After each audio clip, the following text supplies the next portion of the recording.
অবশেষে ইউনিয়ন থেকে বাদ যাচ্ছে প্রতিমন্ত্রীর ছেলেদের নাম। স্থানীয় সরকার প্রতিমন্ত্রী মীর শাহে আলমের নির্বাচনী এলাকার নতুন ইউনিয়নের নাম তার দুই ছেলের নাম ও বংশীয় উপাধির সাথে মিলে যাওয়ায় জাতীয় সংসদে তীব্র সমালোচনা হয়। তবে ইউনিয়নগুলোর নামকরণের ক্ষেত্রে কোনো অনিয়মের কথা তিনি বা মন্ত্রণালয় সরাসরি স্বীকার করেননি। বিষয়টি নিয়ে ব্যাপক আলোচনা সমালোচনার পর নামগুলো পরিবর্তনের উদ্যোগ নেওয়া হয়েছে।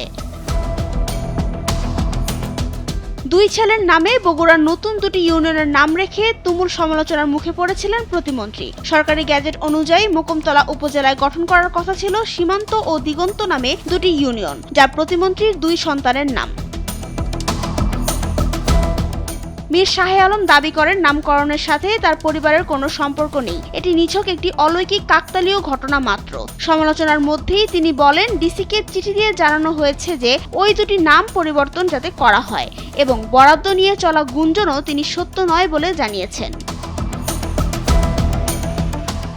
ডেস্ক রিপোর্ট, সময়ের আলো।